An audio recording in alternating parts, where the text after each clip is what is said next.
Yes, Kenya. Tamu sana. Oh yeah, tamu sana, yes. Yesterday, I did receive quite a lot of requests from some of you, my fans and subscribers in this YouTube channel, to at least do a video about the voting pattern on BBI document in Parliament. So that's our discussion today, right now. And before we go into that, it's important we look, for maybe those who might not know, at the results of the voting. First reading, the ayes or those who supported the document were 235. The nays or those who rejected the document were 83.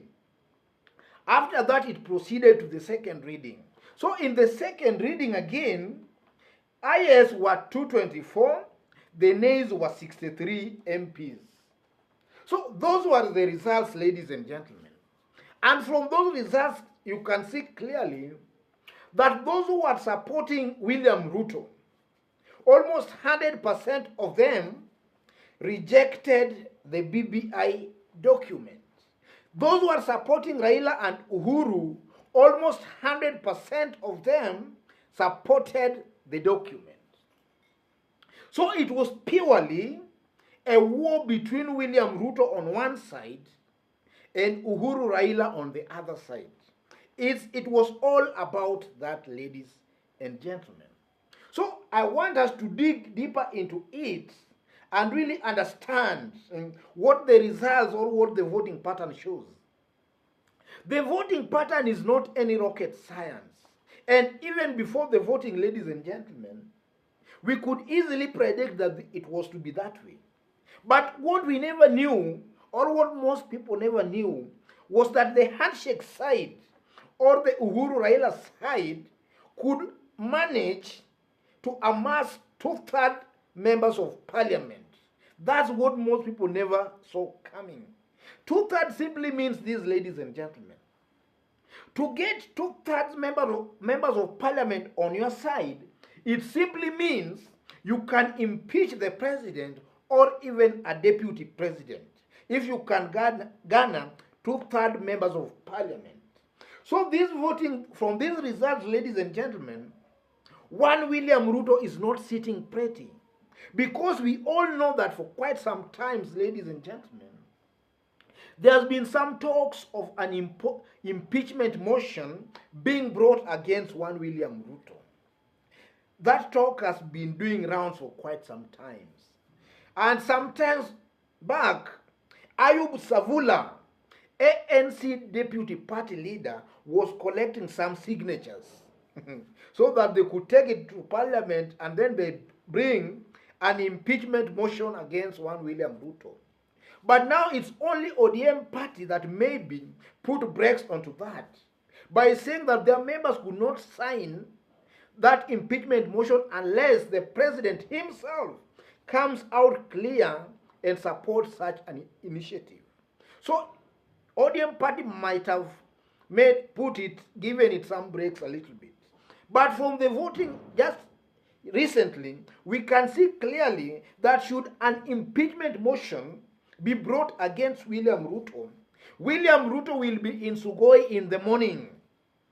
He shall be sent packing to Sugoi, assuming an impeachment motion was brought against him. You know, some people always believe that to impeach William Ruto is a tall order. Some people always had that feeling. But after this vote, ladies and gentlemen, I know that feeling they've been having is now gone. To impeach William Ruto is as easy as eating a pumpkin. Yes. So, ladies and gentlemen, if you analyze the voting pattern or how these people voted, you can see clearly that those who rejected the BBI document in parliament, almost 80% of them came from the Kalenjin-dominated Rift Valley. Almost 80%. And then there were some pockets of some few MPs from the larger Mount Kenya, though they were not many. There were just some few. These usual ones we know: Moses Kuria, Kimani Chungwa, Alice Wahome. Those ones rejected the document. But majority of those who rejected this document were Kalenjin members of parliament from Rift Valley. So this only shows one thing, ladies and gentlemen. It just proves what I've been saying all along in this YouTube channel, that our politics is local. Our politics is all about ethnicity. It's all about ethnic kingpins. The leadership and the people will first look at where their ethnic kingpin is. Then they will vote towards that direction. Because you can see clearly, ladies and gentlemen, that in Nyanza, for example, almost all members of parliament from Nyanza region, including Kisii, supported the document. Same for only Matthias Robi, an MP in Kuria, Osoro, and another member of parliament. I think in the whole of Nyanza there were about 3. Then if you go to Western, almost all members of parliament from Western, all those allied to Raila Amolo Odinga, supported this document. Those who rejected it were just, these were Shiali and these cabals, all these MPs of Tanga Tanga, Dan Wanyama, and those. So at the cost, again, ladies and gentlemen, Jichopevu, that one rejected the document. Aisha Juma rejected the document. But what shocked me was the voting pattern of Faisal Msambweni, member of parliament. This one who was recently elected. You know, upon Faisal being elected, Tanga Tanga, all the wheelbarrow group really celebrated. So when this man was there, so when Faisal had some homecoming, Ruto was there and his Tanga Tanga brigade, and they really castigated this document. And even Faisal, when he stood to speak, he made it very clear that they were going to reject the document. But some days ago, he supported the document. So it was not by chance or by an accident. This just shows, ladies and gentlemen, that as 2022 approaches, our politicians are going to be more realistic. They are most likely going to be guided by what the people on the ground say, or maybe where the people from the areas they come to are leaning towards. I know for a fact, ladies and gentlemen, that Faisal knows pretty well that the coast region is still largely ODM. And for Faisal is simply trying to play smart. He doesn't want to go against the grain, because coast region as it stands today is still largely ODM. So for the likes of Kimani Chungwa, the Bahati member of parliament, who voted no, ladies and gentlemen, I think some of these politicians also we should not take them seriously as such, because Kimani Ngunjiri, a day before he voted yes, he had castigated the same document. So these are not only jokers, but these are political conmen.